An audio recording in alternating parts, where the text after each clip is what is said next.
Hey yo, let's get into it. We got a video here by our guy MTR. Let's check it out. Twin Cities family is working to find answers. This after they say their loved one was kidnapped and killed in Colombia. The tragedy is also sending shockwaves through the local Hmong community. Our Pauline Lee joins us live in the newsroom with what we know so far. Pauline? For many American men, the United States simply does not provide the opportunities that it once did. Not financially and not romantically. And many men understand that. And the United States, for a lot of guys, has merely become a place to accrue the American dollar only to spend it someplace else. There are many men of all nationalities who are understanding that, growing into the Passport Bros philosophy. And this particular brother did just that. He was living in Atlanta, but after living in Atlanta, he decided that he would move to Colombia. And here's his reasoning. Reason why I moved to Colombia is because I was living in Buckhead and my expenses were very, very high. And I want to really build a business. So I wanted to get rid of my expenses and live lower than my means so I can actually really build a company. So I wanted to have nothing. I didn't want to have things like sneakers. I didn't want to have go out on dates, all of these things where I had this high overhead. I wanted to just downgrade everything so I can put my all focus on my purpose and growing a company. So I'm able to live on the beach for like $1,000 a month, and that's more the reason why I was living in Buckhead. Guys, this is what you got to pay attention to. This guy seems like a bright guy. He seems like he knows how to handle himself. But when you go overseas to these countries, you are a high value target. There's a target on your back. Shout out to CGA. Everybody knows you're a foreigner, and everybody's gonna try to find a way to get some paper out of you. And my expenses were so high, so I didn't care about a car. I didn't care about the things that most people care about. I just wanted to get rid of everything and go after building a brand. Wow. Shout out to my bro and fellow content creator, O'Shake Duke Jackson. He did this fantastic video of Passport Bros going to Colombia and the bullshit that they fall into, which I think is necessary information before ejecting yourself abroad. But to follow up on this brother's comments right here, a lot of you guys don't know this, but I actually started this YouTube channel when I was in Ohio. After I graduated with my Master's of Business Administration back in 2013, I came on with a company, one of the largest companies within Columbus, Ohio. And as you see, that's why I still got some merch from the area. Shout out to Ohio State. I ended up being there for about 9 years, but I started this YouTube channel at like year 6. And the reason why I stayed so long there is because the cost of living was so damn low. And I sacrificed the fun that I could have been having in my late 20s and my early 30s because I thought that and knew that there was something else in the world for me as opposed to just being a 9-to-5 corporate guy. So making over 6 figures there with the cost of living being so tremendously low and being so easy to access different things within the city made my ability to build my business and create content that much more easier than if I started everything within a high cost of living city such as a Buckhead in Atlanta, a Brooklyn, New York, or in LA. So I say this to say to all of my brothers that are living in smaller towns and cities, ensure that before you move to larger cities, you have the foundations of the structures of your business put into the place to the degree or to the scale where if you lose out on your time or if your cost of living goes up, the move will not impact your bottom line. Lego. Shout out to brother Hassan El Sadiq. Facts. Keep your cost of living low while you're young, guys. If you follow him on TikTok, go and check him out, or YouTube. But let me get back to the situation. This is one of the reasons why a lot of American men want out of the States. They want to build a business. They want to cut down on their expenses. But some other men want to find another opportunity at love or dating women that are not in the matrix. And that was the case with this particular comedian here. And his name was Tu Jer Shong. He lived in Minnesota and he had frequently visited Colombia many times. And as you know, it's quite cheap to go to Colombia from America. And he felt comfortable going to the country. Now, while he was there, he met a young lady and they started dating. So much so that he went out and enjoyed himself and they took pictures together, did a lot of things together. So when he came back in December, he expected to be like clockwork, except for this time, it wasn't. Can I get a dun dun dun sound effect? No, this time it was brutal. She lured him into a kidnapping plot. He basically showed up at a location. Some other guys took him. They started calling people on his phone, demanding $2,000 for his release.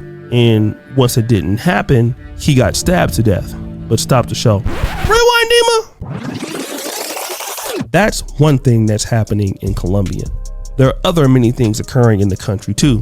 And a lot of the times we're seeing, For $2,000, your life is not worth much in these other countries. something happening where black men or men in general are being drugged by the drug called scopolamine. Here's a brother talking about what happened to him in the situation. Before this brother goes into his story, do understand that you can go anywhere in the world and have this happen to you. It can happen to you within America, to be set up for the jokes. Albeit, the rates are a lot higher in third world or lower cost of living countries such as Colombia or in the Dominican Republic. And I know a lot of brothers go down there to meet lovely young ladies, but do understand that you must think of every interaction as a potential setup. Don't go to no locations that you're not familiar with. Do not accept drinks from these women. Do not trust these women as far as what you can throw them. No one will feel sorry for you if any of these things happen to you because it's your fault for getting set up. Let go. Towards the end of the last day, probably 2 days before I had to leave, I kind of got a little lonely. So I was like, well, let me try to go on Tinder. Don't use Tinder, but let me try to go on Tinder. Find me a little nice chick, and before I leave, in the night with that, went on Tinder, found one. She wanted to meet up. We met at it's called La Commercial Plaza. It's like 30 minutes away from the Chippy Choppy Mall in the La Flora district. She stayed like 10 minutes away from there. Right. Ended up waiting for her. She ended up coming. We used Google Translate, of course. Shout out to Google Translator. All the real G's know what's up. We went to a bar. I don't remember the name, in the mall, in the Plaza Mall, right? So we're sitting down, we're using Google Translate. She's just telling me a little bit about her. She's complimenting me, of course. Eyes and, you're a genuine guy, nice and everything. Yada, yada, yada. Have a few drinks. Have a little bit more, few drinks. We get up and she ends up taking me to another bar. And this is where it happened. We get to another bar and when we sit down and she orders El Jimador, I think that's what it's called. It's a white liquor. Start drinking and at some point she told me to kiss her, and I think it was at that point when I did, she may have slipped something in my drink, or she could have had the bartender do it. I know they usually do that too, but at some point that's when it happened. So when I took my second shot, I just didn't feel, I felt funny. Oh no. That's when you immediately go to the bathroom and start hurling everything that's in your stomach and vacate the premise before the effects start to take place. Facts. And another thing is, with these other countries, don't meet for drinks. Literally do not meet for drinks. She then asked, I asked her, I was like, hey, would you like to go back to my Airbnb? Obviously, what was on my mind. And, and she was pretty Latina, Afro Latina. She was like, yeah, show me where you live. I showed her where I live and everything. And I got up, and that's when I kind of didn't feel right. But I just chalked that up IP to me being drunk. Got up a little wobbly, she's helping me a little bit. I get in the car, which I thought was an Uber, but from what my friends were telling me, it probably wasn't an Uber. It was probably just somebody she knew. Setup car, yeah. And got in the back of the car, and IP, when I got in the back of the car, at that point, I don't know what happened. I don't know when I fell asleep. I just did. And when I woke up, I was outside my Airbnb on the ground on the concrete outside my Airbnb, my phone and my wallet gone, which I just got a new phone yesterday. And on Monday, I'm working on getting all my credit cards back. But she has maxed my credit cards, which I've taken care of that also. You got to keep in mind, guys, all of these girls are working girls and they're working with guys. So you're putting yourself in a lot of danger. Stories like this are so crazy because with the rise of men going over there to be passport bros, there's going to be a rise of crime and injustice that happens to them because they go down there with their nose wide open, thinking that these areas are sweet. Meanwhile, outside of the tourist areas, it's more impoverished than anything that they've ever grown up in. You guys got to understand that they're anticipating you coming down there, and it's not just the women. Dudes are setting these women out, sort of like pimps, setting these women out to meet you, to slip you a drug so they could take all of your shit. It's a very profitable business. It's a business, and it's a very profitable business here in Medellin. Scamming foreign guys, females scamming foreign guys here in Colombia, and Medellin especially. And it's not just females. It's not just the females doing this. These are groups. These are what they call bandillas, right? Local gangs up in the neighborhoods that, these are organized groups that are doing this, sending out the females, finding the females, and when those females like trap those guys, they have one or two guys in the groups waiting for them to help them out if they need help. It's an organized effort, and because they saw that it was successful, because tourism is picking up and a lot of foreigners are coming here, and with a lot of money and a lot of guys coming here because of those certain reasons and going up to those kind of girls, they saw the success, they saw the easy money. So what happens? More people, more groups start copying and start implementing the same strategy, the same scam. This entire story reminds me of a passport bro who caught the woman that drugged him. Her real name is Cecilia. Organized crime, and you're the product. But she goes by all different kinds of names on Tinder. This is her and her gang in an elevator after a successful robbery, in which they use scolopamine to drug the victim, which makes the victim sleep while they ransack the entire apartment, stealing all his valuables and all his belongings. So we're gonna find. And if you've never heard about scolopamine, go check out that Vice documentary. That shit is wild. It will put you out and you'll be controllable. Find her, and we're gonna set our own traps. So you think it's not worth it? We should lay down and take the L? Now just imagine it was your brother, your father, your sister who died from scolopamine. Right. Will you take the L then? We did our research and we found Cecilia posing as Valeria looking for another victim. Right now, they're already telling my boy Yeah, also, do not do what this guy is doing right here. This guy is a local over there, and he literally tried to get revenge on these chicks. It's not worth it, because at the end of the day, you're dealing with organized crime, and you're going to pay for it one way or another. And if you try to turn them into the police, next thing, you'll be found in a ditch somewhere. Brink. So you know what that means, guys. And like, if this is true, if this is her, guys, I'm ready having a cop here. I'm going to pay a cop to come with me. And we're just going to bring them to this apartment, and we're going to show them what it is, man. Also, guys, take note as well. What he said is that he had to pay the cop in order to be there.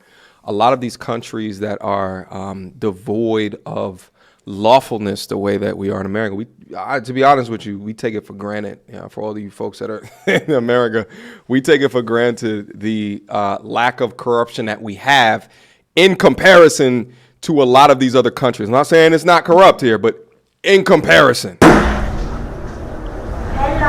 Hola. Hola, wench. ¿Cómo estás? Muy bien. Bien. He came over and took the bag. They know what's up. ¿Cómo estás? The jig is ¿Tú no up. acuerdas yo? ¿Tú no acuerdas? Shut up. ¿No acuerdas? Some working girls. ¿En serio? Oh. Boom. To catch a city girl. ¿Tú no acuerdas mi teléfono? Es mi teléfono. ¿Tú no acuerdas robar mis cosas? No. Yo tengo todos en Cartagena ahora. Yo tengo un video contigo. Sí, tú también siéntate. Sit down. ¿Tú no acuerdas eso? Yo fui con mi amiga. ¿Tú no acuerdas tú en mi casa en Cartagena? Fui Dime. con mi amiga, pero mi ¿Tú amiga. no acuerdas cuánto tú hagas, tú robas todas mis cosas? No, amor. Esta es mi cell phone, amiga. Esta es mi célula ahora. Ese no es tu Tú celular. sabes que esta es mi célula. Tú sabes esta diciendo. You know it's your ¿Cómo te verifica, amor? Amiga, Verificar el médico. está bien. No, está bien. Calm down. Tu celular. Where's your ID? ¿Dónde es tu casa? Ahora en tu casa. Look, she can't even verify no more because she stole my thing. Verificar el médico. She knows what she did. Calla, yo tengo toda tu información. Yo tengo toda tu información. Call red-handed. Pull that shit. Lock him up. Yo digo yo vivo acá.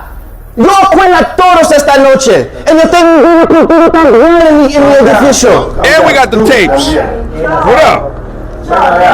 Pasa lo siguiente. Of course they don't got the ID.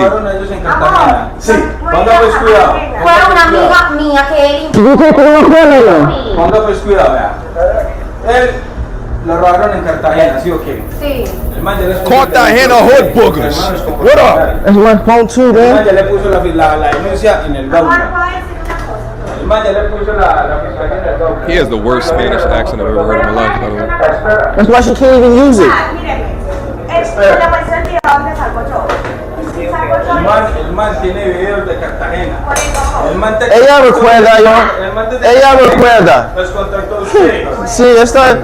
Tú dices tú con mi amiga. Quedarse con mi amiga. No. Hagamos una cosa. Ya, pierde Okay, let's do this. How much money do you want? Tú sabes, What do mi you need? computadora, todo. Devuelva todo. Todo. You see, and these people know that they could bribe their way out of these situations normally. Return everything. Todo. Yo quiero todo. Todo. Yo quiero todo. Todo. Sí, dame todo cosas. Dime ahora. Esto me Yo, you know what's interesting about this? Todo. Look. Yo quiero todo. Look. Yo quiero todo. Look. Sí, dame moving away. todo cosas. Skeeted She moving Dime away. ahora. You can't escape this, Baba. You a part of this shit as well. All right, you can't do nothing to escape 'em this. up. Toto, give it all back. Toto. Questions, comments, concerns. Y'all already know what to do. Mediocre tourism reviews at gmail.com. Guys, do not go abroad and get set the hell up. Listen, the Hell jokes can no. happen at any time, but it's so ridiculous. But anyways, that's the video for you guys, man. Shout out to our guy MTR. Go check him out on his channel. It'll be in the link description down below. Do not go overseas to get set up. You know what I mean? Protect your neck out here. It's your boy Skrilla Scope. I'll catch y'all on the next one.